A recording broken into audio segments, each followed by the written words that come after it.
Well, hello, everybody. This is Larry with the Blue Collar Nation, and I'm here with my boaster business partner, Mr. Eric Sprague, the Tech Whisperer.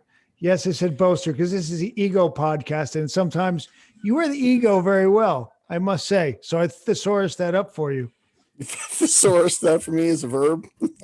Yes, Okay. I did. All Absolutely. Right. I'm not even going to comment on that. No, it's all good. We have a wonderful podcast. We have to first introduce our podcast sponsor today, who is Morning Tech Meeting. And Morning Tech Meeting is a soft skill program for your technicians to help you save money and save sanity and make money in your service business by training your service technicians in soft skills. And the Tech Whisperer trains them in amazing things that you tell your technicians all the time. They don't pay attention to you, but they will pay attention to the Tech Whisperer, because he is a third party and he is a consultant and an expert. So go to Morning Tech Meeting, get a consultant and an expert for your technicians, and make your life 10 times easier and more profitable. And moving on to the show, we have some amazing guests today, don't we, Eric? Yes, we do. Returning guests, which is very cool. Both of them. Yeah, I'm excited about this one. It's going to be good. Yeah. It's we got Bruce here, the ego expert. Bruce DeLoatch, DeLoatch training consultant. He's an IRCRC consultant with ego. Well, at least today. We have another ego expert here. We have Ken Midgett, coach, remote lead diagnoser. He is innovation and enterprise, and he's working on a new startup called a new product line with Nationwide Insurance. How about that, huh? What's up, guys? Nice to see you today. It's a mouthful. Thank you. Very Well much. done. Well done. Larry, you're in a wine cellar right now. You've been popping the cork. No, I'm looking for a corkscrew as we speak. I'm on Okay. vacation with my folks in New Hampshire, at my parents' house, and my dad's got quite the wine cellar, and I'm sitting in the middle of it because that's the best mnemonics. What would be the best way to? The sound that's happening here is wonderful. Oh, It has the I should have best a wine sound. cellar in my own place, just so it sounds so good when I do podcasts. yes. It's a little chilly because it's at 59 degrees. He said he keeps it, so I'm staying warm so that I can host this wonderful ego-centric podcast. We're gonna have some fun. We're gonna have All a good right. time. Good, Eric. Why don't you take the Well, floor? you're supposed to be the moderator tonight. I don't know. I am the moderator. I figured you had some insightful words about your ego for everybody that you want Yeah, to I'm sure you do. Go All right. ahead. Well, look, we're doing a new series where we're going to have forums. We're going to have some recurrent guests like Ken and Bruce from different trades. We want different perspectives. And what we're going to do is pick topics that are, pertinent to all of us, no matter who we are in the trades. And, one of the big things that we always talk about is ego, and whether it's good, whether it's bad, how it manifests itself, either positively or negatively. And we're going to just dig in. And Bruce is kind of the philosopher king of the blue collar world. So I think he's going to give me a lesson. The blue collar nation he is with us. Ken, just so you know, before we started the show, Bruce told me I didn't even know what ego was. Well, I just have a sneaking suspicion that You're probably right. I don't know much, Bruce. I think your definition is based on, the way the word has been used in your past. So I think you've constrained it to certain.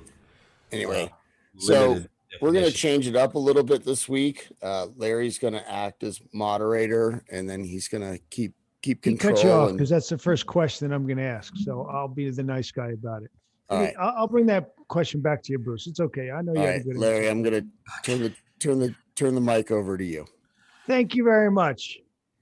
Wonderful. So we have a couple questions we're going to ask the panel here today, and we might as well talk about the first thing that Bruce was just speaking of. What is the definition of ego? And we've got Ken, who's an expert, and Bruce and Eric, who's a super expert of the ego in my experience. So this is going to be quite entertaining. So why don't you start us off, Bruce? What is your definition of ego? Who am I? Who do I believe I am? And I think there's a whole lot of stuff that's tied up in that. It's, it's like your beliefs, it's your values, It's how you want to be perceived by other people. And you can go really, really deep with what ego is, because there's different parts of your personality that the ego actually connects, what we call personality or self or consciousness. But basically, in a nutshell, ego is how do I perceive myself and how do I see myself in the world? No, that's great. And it's definitely going to make a big difference in the service industry, as we see all the time. And Ken, you've been working with many different individuals, schooling and in the trades, in service businesses. How do you define ego? I think it's has a lot to do with the person's grounding, right? So, which also talks to the self-confidence thing. So sometimes it's the pendulum swings too far, and then we have a large ego, and that's not always necessarily bad. It depends what we think a large ego is, and sometimes it swings the other way, and we have a self-esteem issue, right? We have a situation where I don't think I can do this, and it's the I don't think I can do attitude instead of the can do attitude. People with the bigger ego typically are the ones that have the can do or will do or it's done already attitude, and usually is done right. Where the person with the under level ego, I'm probably not using the right verbiage there, will struggle with the face-to-face conversation, will not do well as the tech for the sales position to sell and do the work. That's that guy who we would call the introverted personality. Might be confident on the actual skill set, but when it comes to the face-to-face conversation, it's like, oh boy, I got to do this part too. Can't I just do the work? That's what I look at it as from a technician perspective. And then it gets all over the place with business owners, the word ego, all over. To Bruce's point, the word deep is a good word. Great. No, that's good insight there. Totally. Eric, what's your take? Tell us what your definition of ego is.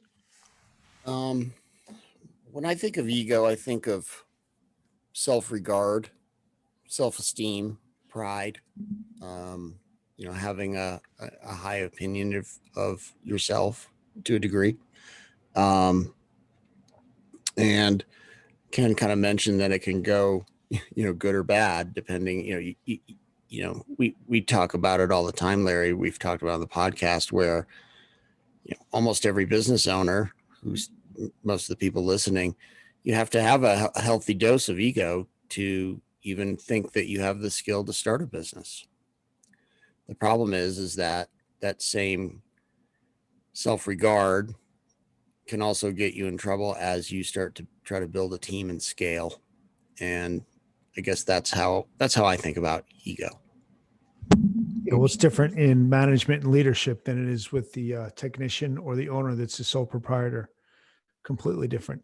Bruce, you hit on a couple of good points. How do the points that you brought up have to do with blue collar service businesses applying to that? Ken hit on a couple of things. How would you apply the things you were saying? Well, I'll use an example. We'll just tie back into what Ken was saying about whether someone could sell. Am I a technician who sells? Am I a salesperson who can do the technical work? Am I just a salesperson? Am I just a technician? Ego is what you believe about yourself. I think a lot of times when we say ego, people are confusing it with the word egotistical. I think it's two completely different things. Like, for instance, when you say if you have a big ego, I think that just means the word is egotistical, is what we're looking for there. A person can have a big ego. It could be Mahatma Gandhi had a big ego. He knew who he was, and he saw himself as what we might perceive as larger than life. In other words, in his ability to affect change in the world. So let's drill back down into what it means in a blue collar company. Can you do the job? do you feel that you're competent to do the job, and are you in the right position that fits your belief about yourself, about what you're capable of, about what you're good at, what you believe to be your core competency. So the further you get away from doing what you feel you're built to do, it kind of goes to the Peter principle. Usually you advance someone in a company, you promote them one level beyond their level of competency. And then that's when people, the wheels come off, and people start getting very uncomfortable and become inept at their jobs. So they've been taken away, or they've moved into a position that doesn't fit what they feel they are. I don't know if that answers your question, but that's kind of how I feel that ego fits in a typical blue collar company, because there's so many different potential positions that you could be in. No, that's great, because, well, I have a question from that. Can you train ego? Somebody hit your Peter principle. Is it confidence you're training, or is it ego you're training? How can you train the ego past that? So if you want to get beyond that level. I believe you can. I think it's a matter of helping a person change their belief structure about what they can do. A lot of that comes from first teach, what this position requires, help them to understand, and I hate to always go back to DISC, but I always like to go back to DISC, help them to understand how their innate personality profile affects their capacity to do that particular job. Like a person going from technician to salesperson, you may have to say, hey, normally you're a CS, but we're going to have you visit, this other aspect of your personality to be better at it. And if they believe in it and they're willing to work at it and then compensate for it, I think you could build their ego, to expand to accept this other position. But it takes self-awareness of the person, a desire to do it, and it takes a good leader to help them with that. Cool. You guys have any input on that, Ken or Eric? No? Okay, cool. So let's go on to the next question. Hey. Didn't even Slow give down. you a chance You didn't to even give answer. us a chance to answer. You got to stay on the ball there, There's a man. lag. The information has to go to space and come back down. You got to give them a chance to reply. Thank you, Bruce. I appreciate your insight. Eric, you have the floor, my friend. No. Ken was trying to get in when you just blasted past, so I'll wait my turn. I think it's because he's a little chilly. He just wants to move forward. No, he's, he's I think impatient. it can. I can mute you, can I?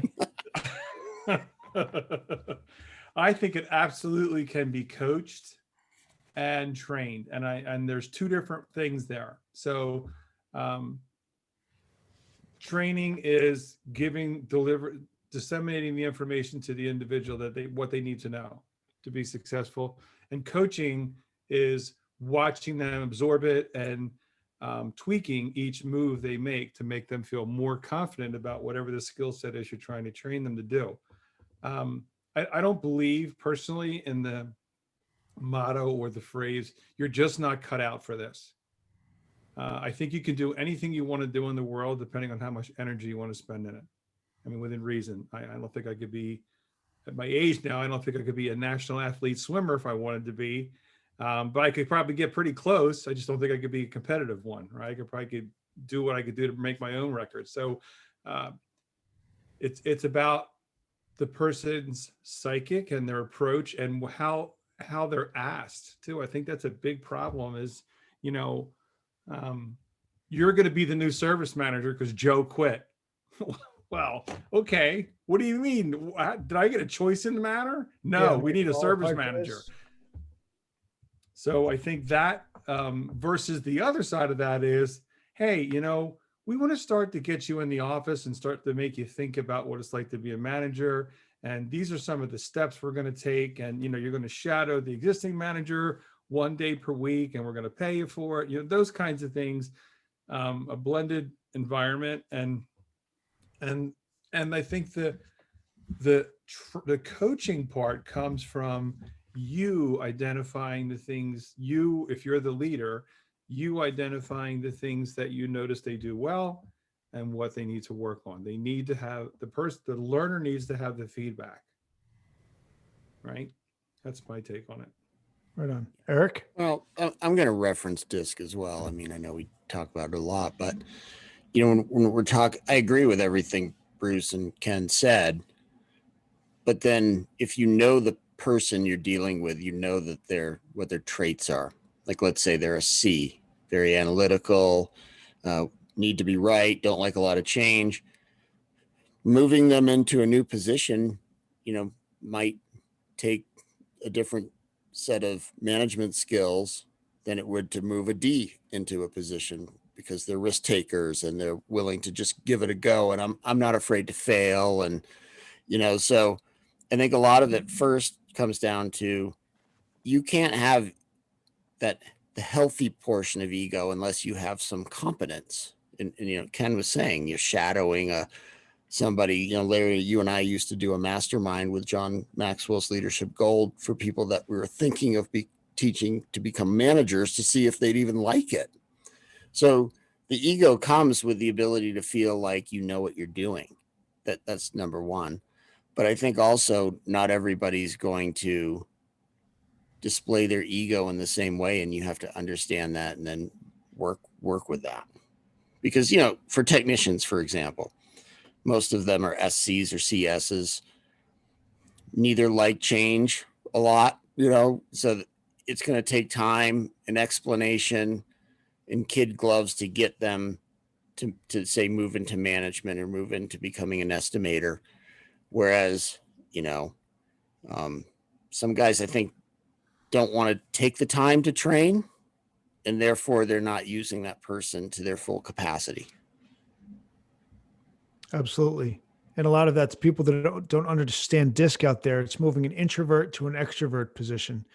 And it takes them out of their comfort zone in such a way. You take a technician, like Eric was saying, to management, or management to a leader, or vice versa, all those positions moving around, it throws people out of their comfort zone. And like you're saying, Ken, the proper training potentially could help someone be good, because there's many leaders that are introverts that made that transition and they're very effective. So great feedback from you guys. So we'll go to you, Ken. How much ego is good, bad, and indifferent in the next question? So Ken, how much ego is good and bad?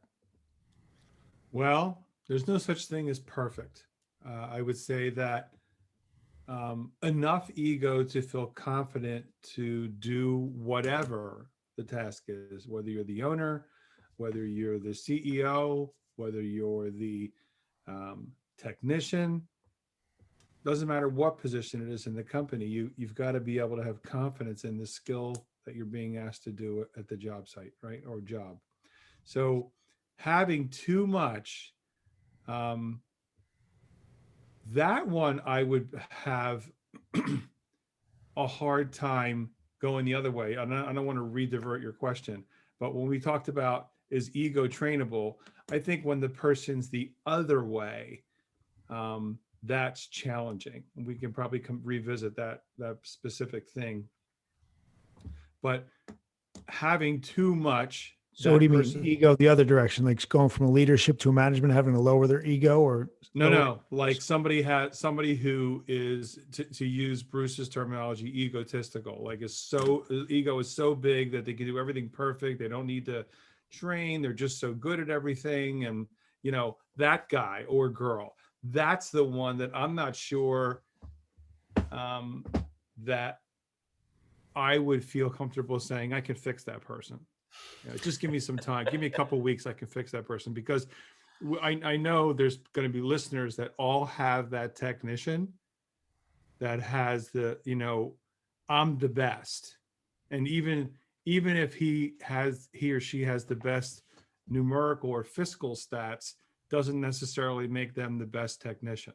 Could be the most hated one in the company, but might have the best fiscal earnings. So they feel that they're the best, right?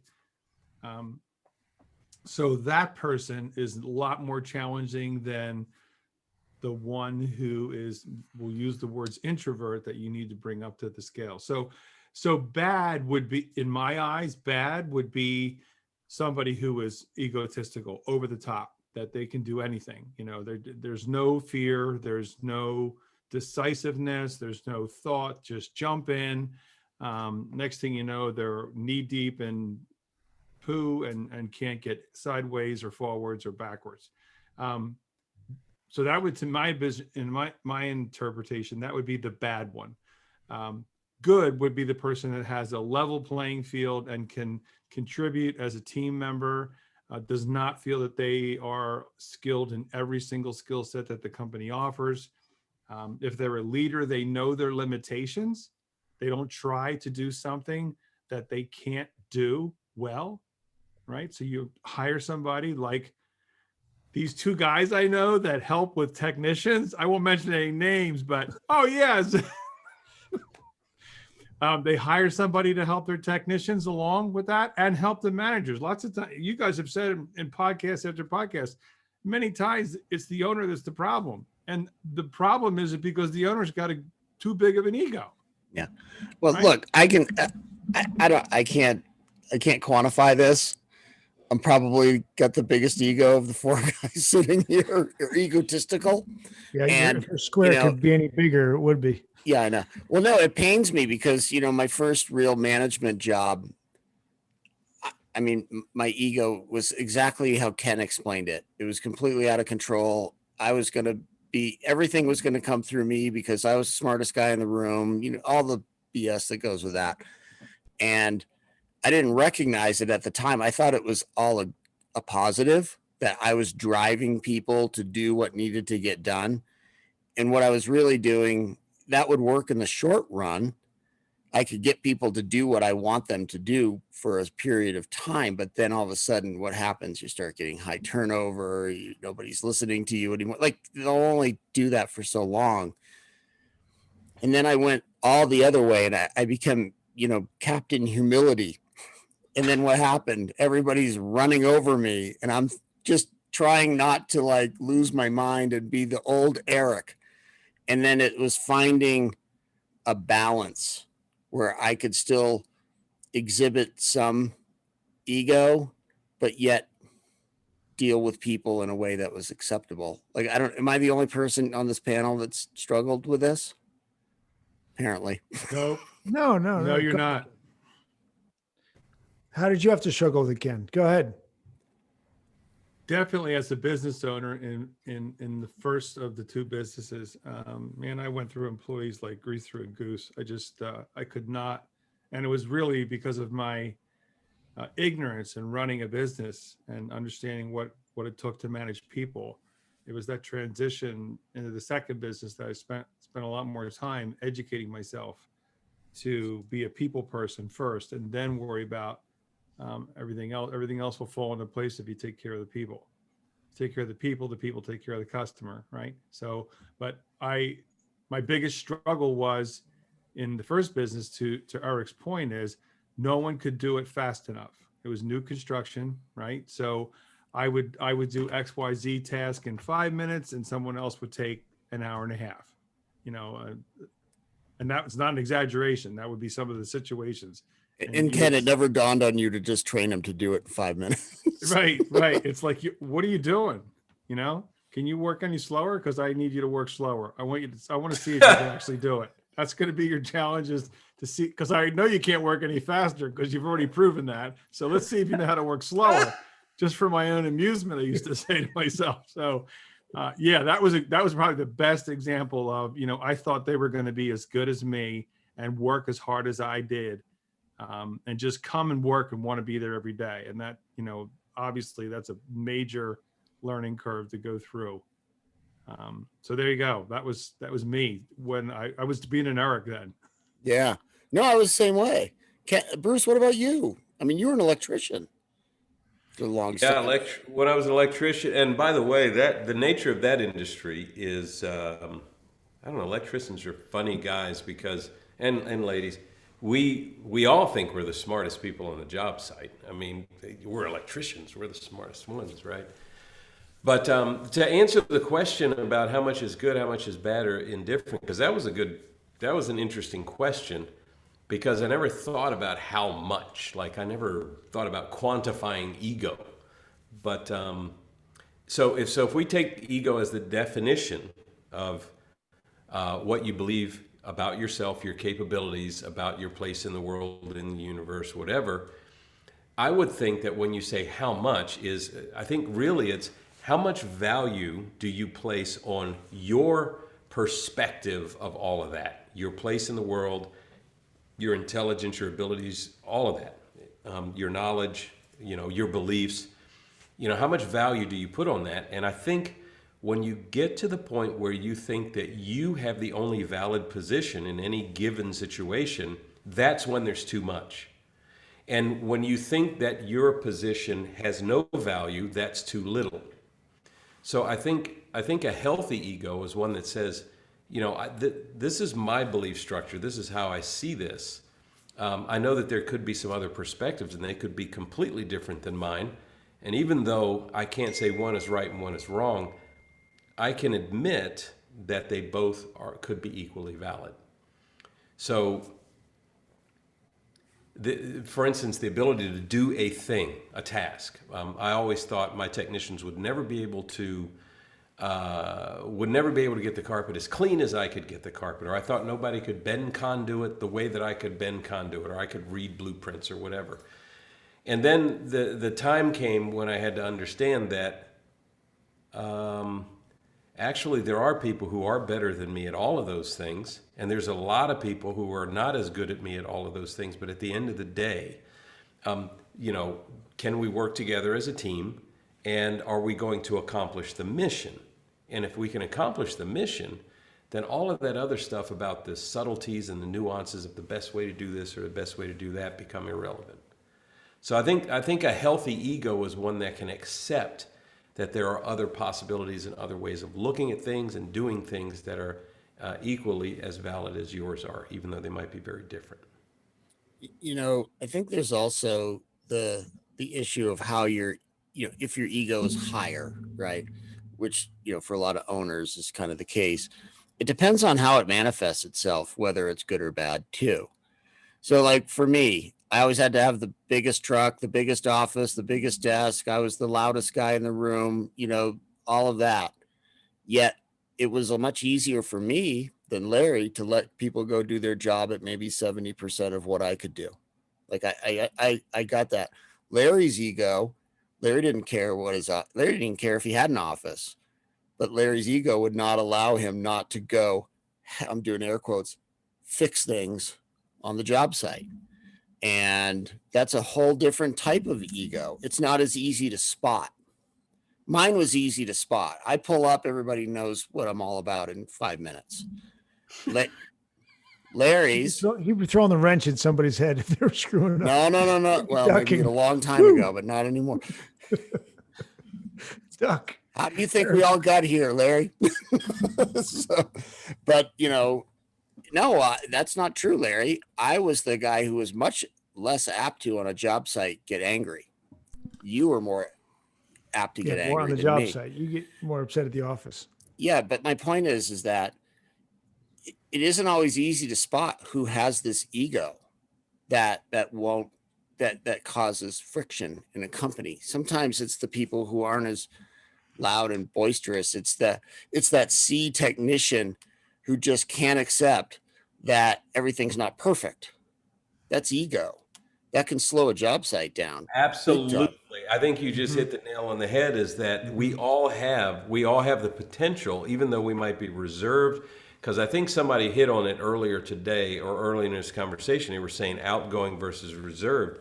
I think egotistical can be the most reserved person in the space. And that person can be the most egotistical, but they are silently judging everything that is said, everything that is done, and comparing it to their level of excellence and their belief structure about how it can be done. And they may actually sabotage the team, or at least sabotage the spirit of the team or the culture of the team, because of their ego, which is quiet, and it might even be perceived as passive aggressive in a lot of cases.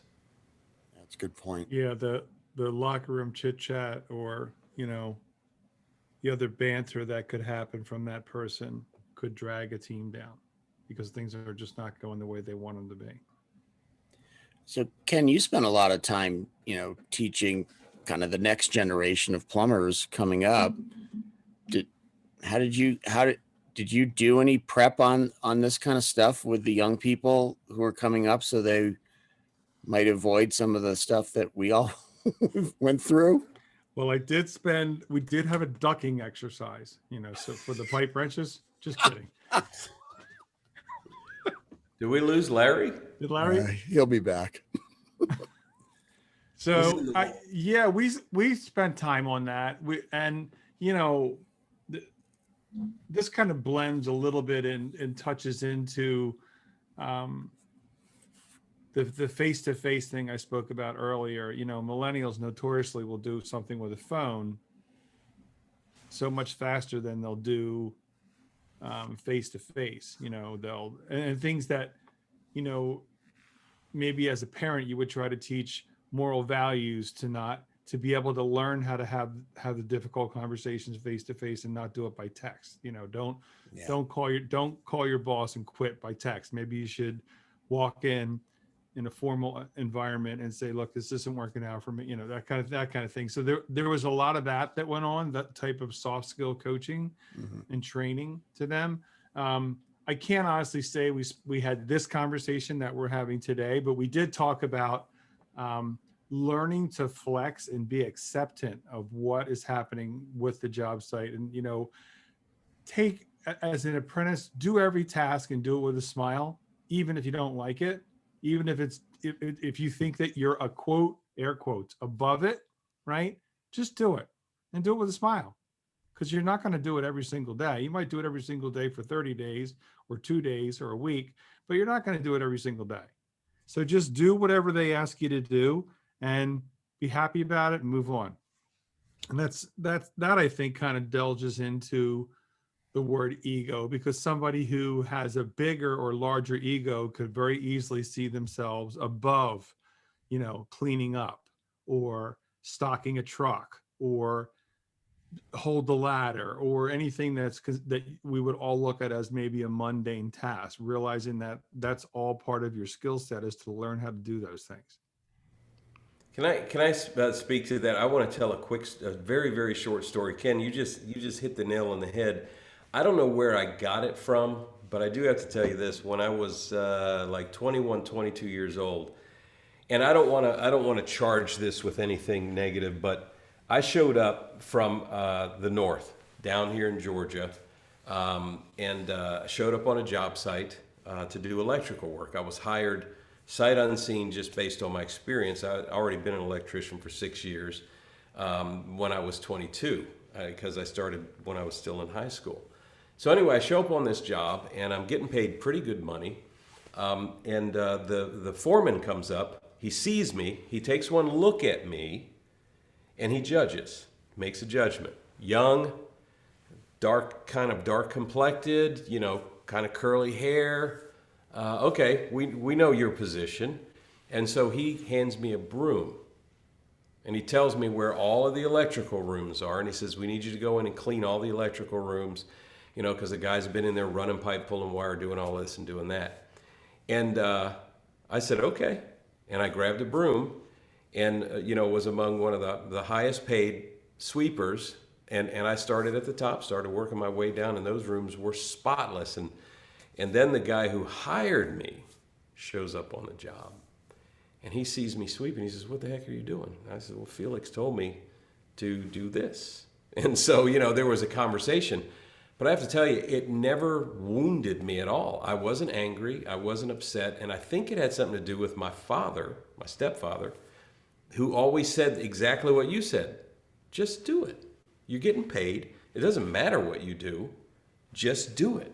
And the day will come when, you do other things. So that's I love the fact that you said that. It just triggered that memory.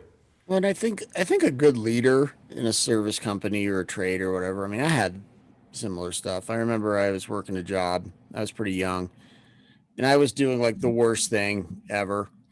And my boss came out, the owner, and he was watching me do it for a few minutes. And he just looked at me and he said, lad, shit flows downhill. So I'm like, okay. And he goes, but here's the thing. If you do a good job with this and then you start working up, you know how to do everything well. So you can train anybody to do every single part of our industry. And that really hit me. Like, I never viewed it as, oh, I'm doing crap work, or, I viewed it all as this is all part of the skill set that I need to learn to be the best at what I do. And I think it's just a mindset. You think that's an ego thing? Guys who don't want to sweep up? You think that's, yeah? Oh, I do. I think there's people, yeah. And yeah, I think and it's not just sweep up, it's any task that they feel that that's beneath them, and there's two sides of this is, you'll hear some business owners say, well, never do something that you could pay someone $10 an hour to do. Okay. Yeah. That's a fiscal decision, right? But from a humble, I'm diving into the next question just a tiny bit. From many times, when I had the second company, my employees saw me pushing a broom. I bought the coffee and the donuts for the meeting. I made it a point to do that. I did that. I didn't delegate that. I didn't have them delivered. When it was a hot day, I bought Gatorade to a job site for them. When it was a cold day, I made sure that they had extra clothes because I felt that it was important to do that. That it showed care, and they showed that I was a real person, not some ivory tower wannabe that was afraid to become engaged with their employees. So I think that's real important to make sure that they see you, and certainly don't put on a show. I don't think anybody should be doing any showboating, but don't be afraid to, as an owner or a manager, don't be afraid to do the custodian's job. Right? Yeah, I agree with that. I mean, don't be afraid to be seen doing it. Yes, exactly. And to be seen doing it happily, and not complaining, not whining about it, and not saying, well, I'm doing this because nobody else does it right, and building your ego in the process. Right. Do it because doing that is a part of being a good leader and showing people, your humanity. And yeah, I love it. That's good stuff. When I had my first, big job where I was saying that my ego was inflated and swollen and all the other bad stuff, I was doing the ivory tower thing. Oh, well, I'm out of the field. I'm a young guy, right? I'm out of the field. I'm up in my office. I don't need to be out there. And Ken, what you said, I kind of went through that too. And I think it's a sign that your leadership is maturing, right? Like your second business, you were probably a completely different leader than the first. And, for me, once I was out of the field, I would go out in the shop as the vans would start pulling in. I made it a point to be out there, helping them unload their trash, asking them how their day went, giving them a high five, just letting them vent on the shitty customer they just had or whatever. Right. And it was a way for me to show them at least some appreciation that I was willing to do the same amount of work that they would, I mean, I can't tell you how many nice shirts and pants I wrecked, pulling trash out of vans, but it was worth it. You can't distance yourself that much and get buy-in. I don't think, at least in the trades. Right. And I think that ego, your self-being has a lot to do with how your employees perceive you. Or if you're a manager, maybe you're not the owner. Either way, they have to feel that you're just like them. You're just doing your job, right? You're not any better than them. You're just doing your job. They're going to do their job. You're going to help them if you're in the management or you're in the owner position. And your job is to make the company become fruitful, right? Not prove that you're the know-it-all. Yeah. So do you think that ego manifests itself differently in the generations? Baby boomers, Gen X, millennials, Gen Z. Ken, you probably have your pulse on this better than Bruce and I do. Although, Bruce, you see a lot of guys that are of all of those generations in your classes, I would think. Well, I'm just seeing and I'm sorry, this is going to sound really bad because I promise I'm not Here we attacking go. anybody. Here we go. I'm not attacking anybody, but social warriorism. I'm going to use, I don't know if it's called social warriorism, but I'm calling it social warriorism. Man, you know, that's like the new, that's the new status symbol. You know, what underprivileged, underserved, underappreciated, you know, sector of society can I stand up and protect and be very visible protecting? So, you know, it isn't the let me drive a BMW and have a Rolex. Let me just make sure that you know, my social profile, this new currency that people are using is their social image. You know, how good can that look based So you on? actually see that in your students? Oh yeah, you're seeing it. You're seeing it in the way that they're talking about the people that they work for.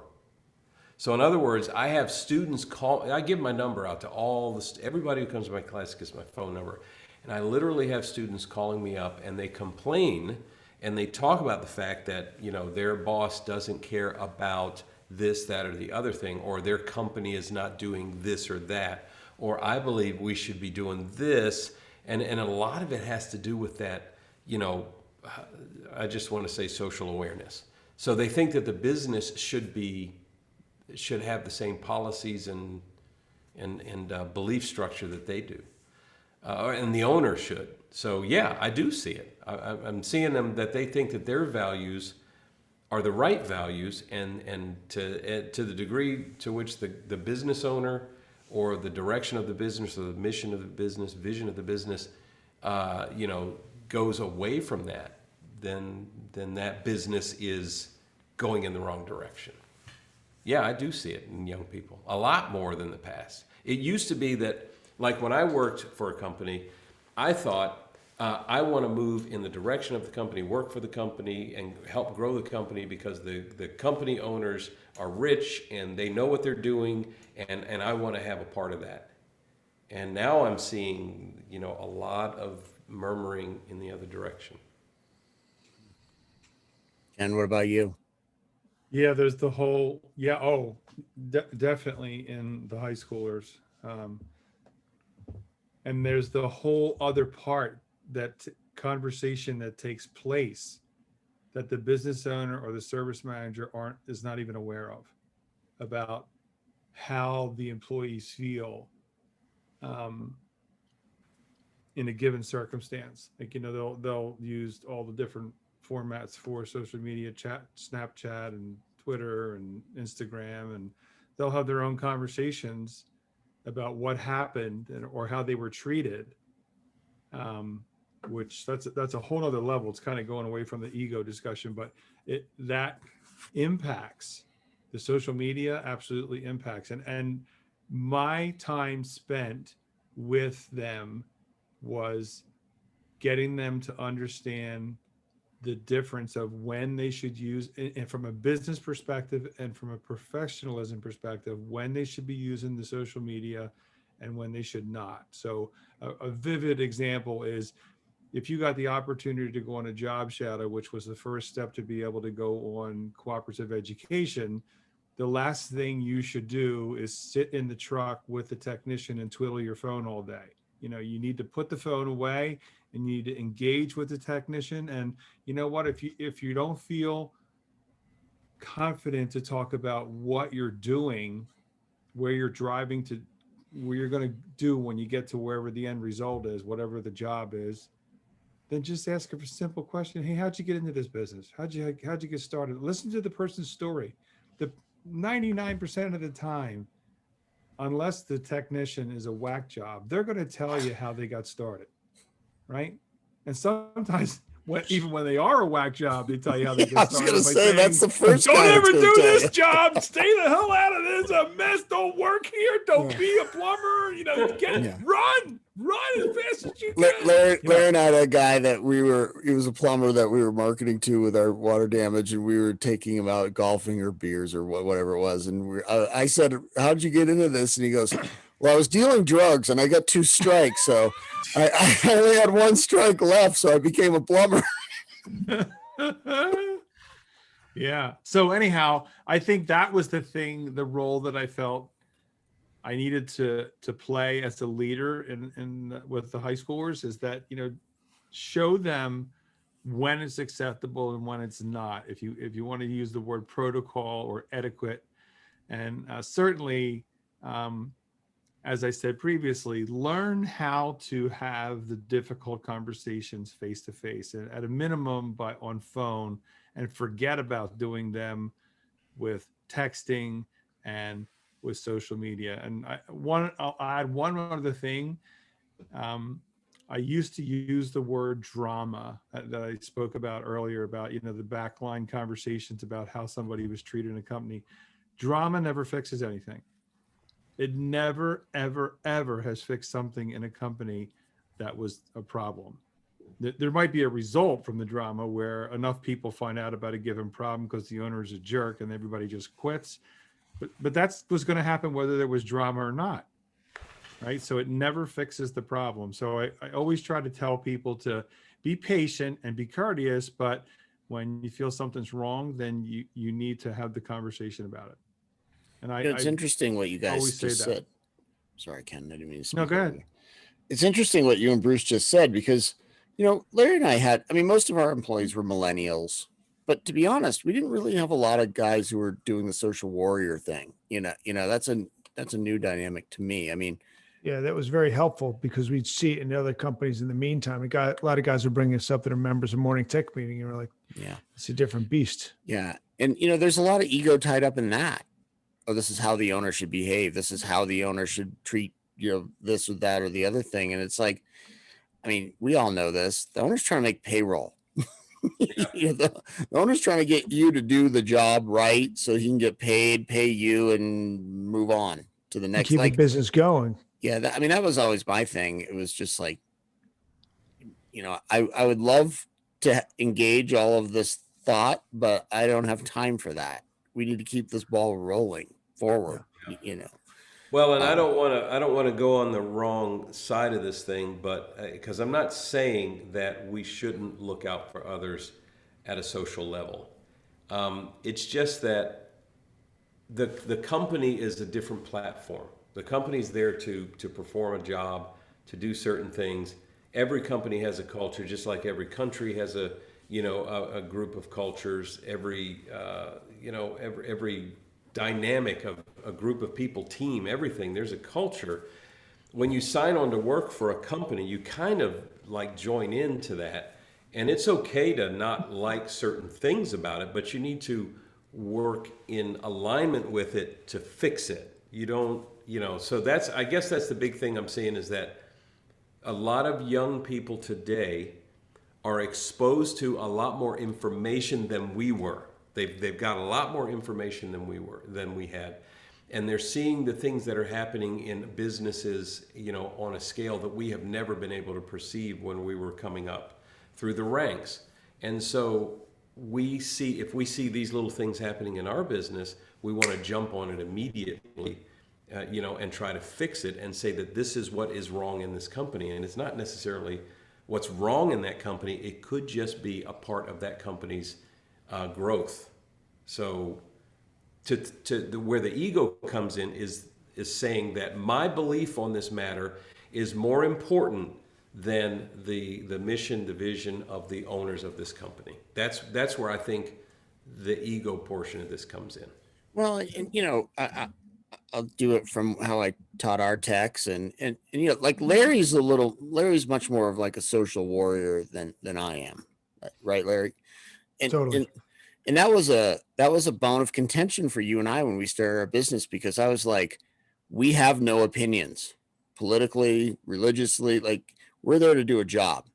And, if you're one way, then you're alienating potentially 50% of the clients. And you and I had a couple good go-arounds about that. Yeah, but I explained we had to make relationships with people. Yeah, but my point is, you just are what they are while you're there, and then you move on. That's what I would always teach my techs, is like, you don't have to say you agree. You just say, yeah, to some degree, just placate that customer and move on, so that, because the customer is only saying all that stuff to a technician because it's their belief. Like, you don't have to buy into that. You just Bingo. say, my whole thing was, I always would say, I hear what you're saying, Mr. Jones. I never said I agreed with you. I just said I You have to heard. cater to their ego as well. The client's ego comes into So play here. my point is I think in that realm, and I mean, I don't know how well this works or doesn't work, but I think you have to do training around that. That, the whole mission vision of this company is not to go out and fulfill each individual technician's, worldly beliefs. It's to fix plumbing, fix HVAC, clean carpets. Those customers, leave them be and let them believe what they want to believe. It's their home. It's their right. Yeah, well, that's what a lot of your lessons to go morning tech meeting, a side note here. That's what teaches those technicians not to cater to the ego or go against, up against the ego of the client, because it's really a lose-lose situation. And the lessons that you taught the guys made a big difference in that instance. And my point too, and I used an example. I'd say, like, okay, what political party is Michael Jordan in? Nobody knows. And he has a famous quote, because he was repping Hanes underwear, and somebody asked him what he was, and he basically said something like, "You'll never know, because the other half of the country is the opposite, and they wear underwear too." So Tiger Woods, same kind of deal, right? Like, kind of just playing that middle ground while they're at work, and therefore not alienating clients. And the role of a business is to fix plumbing.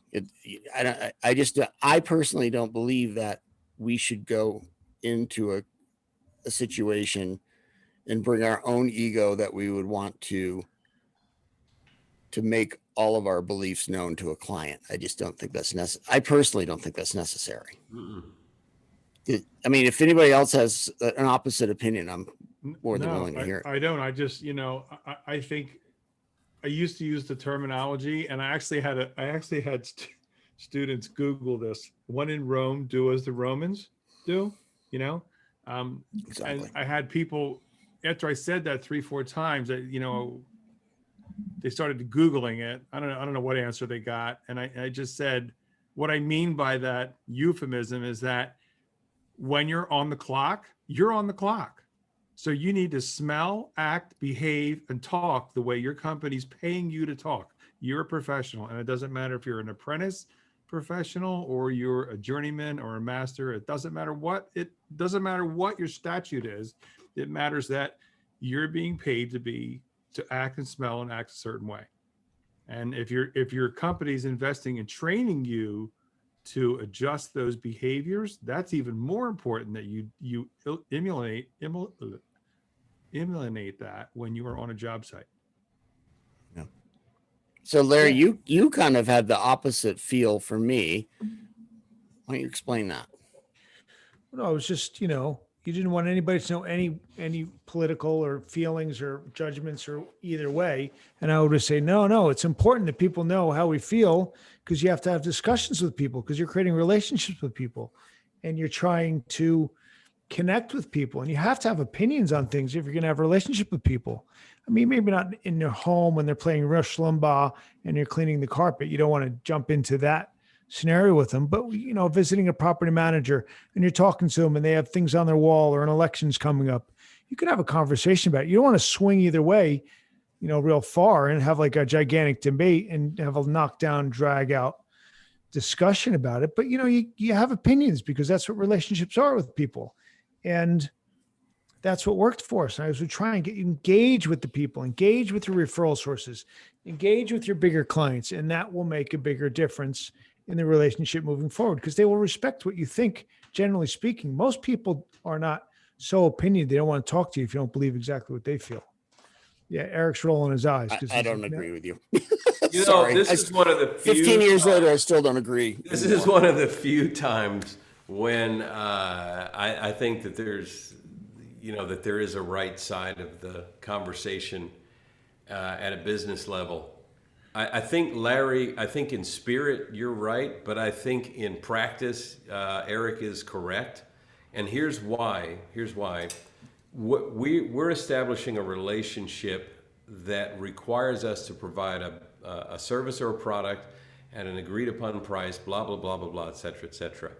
And the one thing that I don't want to happen is why I tell people you don't put bumper stickers on your trucks that say that you're pro-Trump or pro-Biden. You don't necessarily walk in and say I'm Jewish, I'm Christian, I'm Muslim, I'm atheist, whatever. You don't lead with that. But I do believe, Larry, in spirit, you're right that as the relationship develops, if it is an important relationship, then maybe you can, if that person brings it up, you can broach that conversation. I think the person who is selling the service should never, ever bring up the conversation. I think it's the person who is purchasing the service, who's spending the money, that if they want to have a conversation about it and feel you out about that they should. And I think one of the most important things that we can do is check our ego, which is our belief structure, even about big things like politics, religion, and vaccination. We need to be able to check our egos and just ask them more about their position and try to understand their position. I'm very, very cautious about explaining my position in most matters like that. Politics, religion, vaccination. Vaccinations got added to the list this year. Yes, exactly. Masks. And masks. Yeah, I mean, Yeah, we could do 2 hours on that alone. Yeah, exactly. That should be our next thing about how to Either handle those that, conversations. or dealing with the social warriors. That's actually a very interesting. And we're concept. supposed to say, I took the word justice out intentionally because I think that means that they know that they're right. I just say social warriors because they like to call themselves social justice warriors, but I take the Now word. back to ego thing. When I Social would warriors, what that means is they fight on a social platform. Yeah. The justice part, I'm just pulling that out. yeah, we all seen that many times. They just go back and forth all day. Who has time for that? At least as far as I'm Yeah, concerned. but that's born in ego. When you go on Facebook and somebody's doing the tirade, and it's a business owner, a local business owner, and they're just going, they have a position and they're going on a tirade on social media about what their position is, and that basically that everybody that doesn't believe what I believe is a moron. Right. I don't care what side of the alienates a fence lot of you're on. people, I don't yeah. care what the subject matter is. I always cringe because I'm sitting there going, you're losing clients that you don't even know you lost. And where the younger person comes in is that they'll say whatever they want to say when it's in a social media and platform environment, but they won't say the same thing face to face. And That's a that's great kind of point, what Ken. I used to talk about is that, you got to be able to, whatever you type, you should be able to say it face to face to a person, no matter what platform it is. I don't care if it's an Within email. punching distance. No, Yeah. come on. That's the great equalizer. People Well, that's do this ego- bullshit on that's your social ego media. equalizer. No, it's true though. People say things on social media that they would never do That's right. right to somebody's face for fear of retribution. Right. Right. Well, I think Larry had another question he was getting ready to ask. Yeah, so that has to do with the generational differences in viewing ego. And to hit on that, I mean, each generation has a different take on it. Go ahead, Bruce. What do you think about the generational differences? Well, actually, that was the question that led into this discussion. You had bounced out, unfortunately. So we started talking about fortunately, the Eric's generational thinking. differences. But Say that. that's where the social justice warrior conversation came up. Okay, I see. But if there was the generational, and then there was the other question that was burning in your mind. Well, okay, but Larry, the next one was gender. Are there gender differences in how people display their egos? Oh, totally. Absolutely. I mean, there's gender and you get into race and everything. I mean, how people display their ego is so different based on how you're brought up, I think. And my Can you daughter's give a an feminist. example? Yeah, like, my daughter's a feminist major in college and she's really gets dialed into all of that. And she explains all the time that how I display my ego and myself is going to be totally different. Says I'm like white guy, and how I'm going to express myself is going to be totally different than she is or other people around the country at this point in time. And it's just how we were raised. And I, more and more we see it in society that people are pushing back against how we can present our opinions. And that has to come back to do with ego and how you're able to present your ego. Bruce, do you have any particular ways that you can produce your ego in different parts of your life or different parts of the country? Yeah. So even in different crowds, there's conversations that I'm very, very quick to have, depending on who I'm speaking with. And then there's conversations based on my background, ethnicity, belief system, which is quite different than a lot of people's belief system. And because it's business, in many cases, I keep my thoughts to myself. I'm a humanist.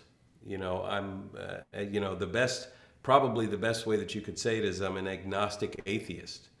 And that means that because people say, oh, that means that you believe there is no God. That's not what it means. What it means is that I don't have enough evidence to believe there is a God. Well, I can have that conversation with you guys, and I know that your opinions differ on the matter. You realize you just had it with thousands of people. Yeah, and that's fine. That's fine. But what I mean is, if I'm going into somewhere where I want to sell my services, or there's whatever it is, most of the time I table that because it can alienate me right off the bat in some situations. But one of my best friends in the whole world is Howard Partridge, and he's a man of faith. And he and I have had conversations on this, and most of my friends have. So my ego, I have to check it at the door in a lot of situations because my belief system may be very, very different. My experiences are very, very different. But the gender thing, we think we have it tough as guys. We can get away with saying things and behaving in a certain manner, and it's just, oh, check him out, man. He's really standing up for himself. And then you have a woman do the exact same thing, and she is, she's scoffed at. She's she's labeled as a bitch immediately because she's yeah. So that's I think it does manifest differently. It shouldn't, but it does. So, Ken, let me ask you something on those same lines. We had Paige on the podcast, and she was a young girl in the high school ranks with all the other guys. How did she struggle with expressing herself and displaying her ego with the other guys around her? In the beginning, she struggled a little bit until she realized that I didn't run a classroom in a way that would harm her, and that she had the freedom to grow and learn just as a guy would run, just as a guy would. And I used to say to the guys, look, you're going to have to, this is something you're going to have to do. You're going to work with women in the workforce. It's just a matter of time of how many women, but what you see now and what's going to actually happen by the time you get to the workforce, there's going to be more women in it. So you need to learn how to work with them, and you need to look at them just like another coworker instead of as a woman. So going back to generational, there's so many things wrong. Let me retract that. There's things wrong with women and how they come up, because they're traditionally might have a lower self-esteem, and this social media platform, they just get sucked into that whole thing. So it's hard to it's harder sometimes, especially as a male teacher, to bring their confidence level up enough to say, you really could do this if you want to do this, whatever it is, electric, plumbing, carpentry, I don't care what it is, carpet cleaning, you really could do it. And you might actually be better, because by nature, women have a better level of attention to detail. So you might actually even be better than a guy. Are you going to be able to go put a piece of 4-inch cast iron that's 10 foot long on your shoulder and walk around like like, you know, like it's not heavy. Maybe not. And you may not have to do that in your entire career. Because there's so many funnels or facets of what you can do and be in the blue collar trades. You don't always have to be turning wrenches and lifting heavy stuff. So, and then with technology, of course, that's changed even more. But to get them to bite the hook, if you will, in a young age and make them realize that you can do this, you really can, is much more challenging than a guy. And I think it boils down to self-esteem. They're always worried about what, you know, they look at themselves in a whole different way about what they look like, and you know, are they accepted socially? It's much more tougher on a high schooler for a female to expand and express their ego than it is for the guy. That's just a takeaway I have from being a teacher. That's wonderful. That's good feedback. I appreciate it. I had another question before we start wrapping this up. I don't get to answer questions. Oh, I'm sorry. You don't know anything The female about point of women. view. I guess you have daughters, so go I have ahead. a house full of women, Bruce. I don't know what you're talking about. You know more than I do. No, but I think I see it in family members, and then I've also seen it at work, Larry, where I think women, and this kind of piggybacks on one kid said, they don't feel confident. They're shelving their ego to not make others look bad sometimes when they should be displaying that ego. And I'll give you an example. Like Leslie was our office manager. She came to us at 18 years old. She had all this talent. She was probably the smartest person in the building, including Larry and I. And for the longest time, she just kind of did what she was asked, nothing more, nothing less. And then all of a sudden, you know, over time, we started to see how much potential she had. And then once she gained that confidence, and we kind of had said, look, go ahead and display that ego, go take charge. Next thing you know, she's like running the place. And she could have done that long before, but she was shelving her ego. You need to shut that down. I don't even know why she was shelving. Just kidding. Just kidding. No. He tried not to. He just couldn't help it because his ego would run over her sometimes. Well, yeah. That kind of happens. Just kidding. But the thing was that how many women in the workforce, if they felt confident to really own that ego, the good part of ego more, would be really doing amazing work. No, I'm with you. I had one other question real quick for Bruce and Ken, because they teach these younger kids more. Ken has taught more younger people coming up in the trades, but Bruce as well in the IRCRC classes. What do you guys do to encourage the ego? Because many kids at that level, young adults at that level moving up, have a hard time expressing themselves. What are the things that you used to do to help them? Were you able to do things within the realms of your educating? Good. Why don't you go ahead first, Bruce? Well, man, in the stuff that I'm doing, it's mainly just asking them questions, asking their opinion, and then when they share their opinion, you know, speaking to the good parts of the responses they gave, but also not sugarcoating if they get something wrong.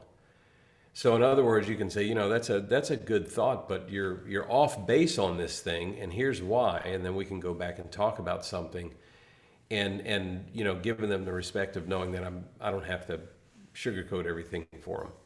I think it's being transparent, being honest with them, and then letting them know that their opinion does matter, and even if they got something wrong or if they don't understand something, that I was there at one time too. The other thing I like to do in courses is to ask them their experience. And then in many cases, I'm telling them, you know something, I've never been through that. So that's something that you've got, you know, where I've never had to do that. Can you tell everybody a little bit more about that? So in other words, draw them out so that they can become, even if it's only for a few moments, the expert at this particular thing that they have intimate knowledge and experience with. So I don't know. That's all I got. It's so limited in the courses that I'm in because I'm only with them for 3 days. Yeah. Ken's with his students, was with his students a whole lot longer. How was it with you, Ken? Yeah, a lot longer, like 10 and a half hours, over 10 hours a week. You really get to know them well in that environment, much different than other types of teachers that teach, academic platforms. I guess really the ability for one to display their ego comes from confidence.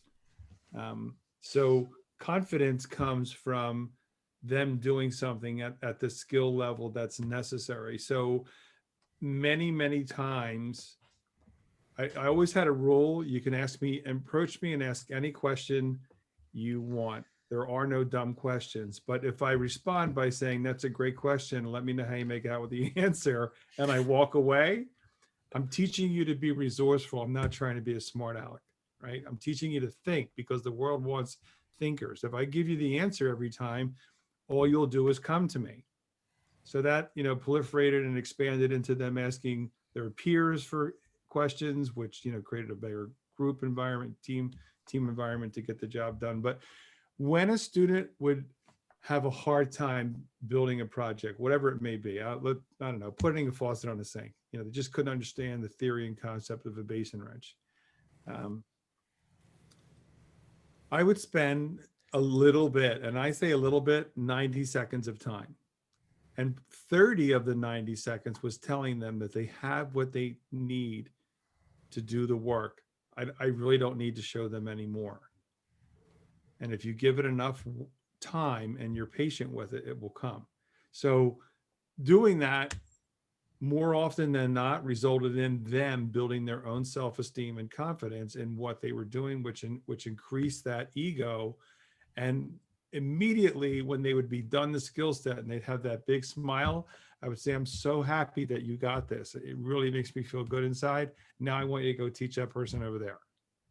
Oh, right. cool. So now they That'd had be to, now they had to show someone else how to do it, which, was revisiting the skill set and also a demonstration of their confidence, right? Because it's one thing if you're going to do it by yourself and you drop the wrench on your face and whatever else happens. But now when you're going to show somebody else, now it's showtime, right? You got to be on, right? So that created that environment for them to do both things, be perseverant, which built their confidence, which helped their ego, and then to show them. And when they would do that, the pride on their face when they were able to show another student how to do a job, they just glowed. They just glowed. Right. So that was one of the things that I did in practice as a teacher with them. And really, that would build up their ego dramatically if they're able to do, different skill set. And that was great. If you encourage that, that's wonderful. right. So, gentlemen, do we have any parting thoughts on the ego discussion here? What else could help some of the service business owners out there? Anything particular that we hit on or didn't hit on that you want to reinforce or present? Yeah, so I wanted to hit on what I think ego actually is. And I believe ego is, you take your most base, when I say base, I'm talking almost animal instincts, the drive to eat, drink, sleep, procreate, all of those things. Okay, that's just how we're hardwired. That's the animal side of us.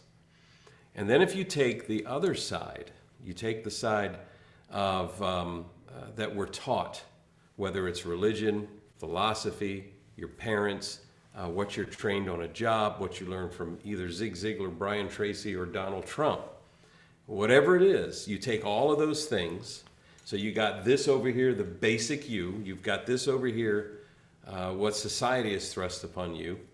And then what's in the middle is how you connect those two things. How am I supposed to behave and be seen in a world in which I have to, take care of these basic needs, but I have to do it in a manner that is consistent with my belief structure about what is right and what's wrong, based on what was brought to me. That's your ego.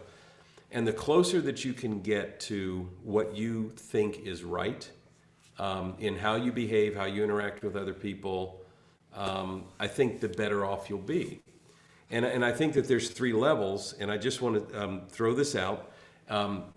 When we talk about a lower ego, I think those are people who tend to be self-conscious. When we start talking about people who have an overdeveloped ego, we're talking about people who are self-centered. And then in the middle, I think there are people who are self-aware. They recognize how they're moving through space, how they affect other people, and how other people affect them. And they have a much healthier way of expressing their belief system. And I think the more that we can teach people to be self-aware, responsive rather than reactive, then we're helping them to build a healthy ego. There you go. That's great. That's great feedback. Great way to finish it off. Anything else from you guys want to throw in there? We're going to let Bruce's philosophical rounding off the ego finish us off today. All right. Well, it was a pleasure. Go ahead, Ken. Did you have something? I was going to say you didn't give him a chance. Sorry, I would keep rushing along here. I love it. What was the timing between when you asked the question and you said, all right? That's what I want to figure out, because that had to be like a nanosecond. Point something, yeah. Go ahead, Ken. You've got the floor. I think if you're the business owner, if you're not doing it, then at a very minimum, you should be investing in DISC and learning it and testing all your people at the very, very entry level to, why does this guy not listen to, why does this girl not do this the way I asked? How come this report's like, maybe there's a reason, and maybe you're the reason, right? So one of the ways to get started with that is to go down that road and get everybody tested, and then really take a deep dive, have an early quit on a Friday, and make it fun after you understand it, and go over the reports with the whole company, if it's possible, or whatever day it is. Make it a big deal, so that everybody puts the right investment into how they answer the questions, so that you have real data to work with. And I guess the next step is to, when you have enough problems, then you hire consultants, to come in and train your staff to act, smell, and behave the way you're paying them to do it. You're on company time. And that in itself is the owner recognizing that they need to do that it's not a one size fits all because of ego, is imperative that you recognize what your ego is and how you're going to run your company. You can't just keep making the same mistakes over and over again and blaming everybody else for them. Somewhere along the line, it's probably you. Yeah. Well, that's generally what it comes back to. Eric, what do you got for us? Well, kind of in that same vein, I think high ego, however we want to define that, I think defines a lot of owners. And, Larry, you and I meet all kinds of guys and ladies all day that they do have high ego, which is good, but it's only good to the point where as things go wrong, you're not coachable anymore. And you have, like Bruce and Ken both said, you have to take extreme ownership of the fact that you need to become more self-aware. And that's not a destination, it's a journey. You keep working on that all the time. And, for me, Bruce kind of touched a nerve when he said, I'm in a constant battle between self-centered and self-aware, right? So I'm having to constantly, that's a fluid thing. I can go either direction at any given time. So I'm never there. I have to worry about where I'm at on that continuum all the time. And I think a lot of people are. So you're going to say something wise ass about that right now. I feel it coming. I'm going to say being more self-aware helps everybody dramatically, especially me with you, because I have to keep you on this continuum. I have certain cues and triggers that Eric doesn't know that I throw in front of him all the time, and so he doesn't try and run me over. No, actually, we always kid, but Larry's been instrumental in me keeping a healthy ego, because for a lot of people that have a higher ego, they also are very hard on themselves.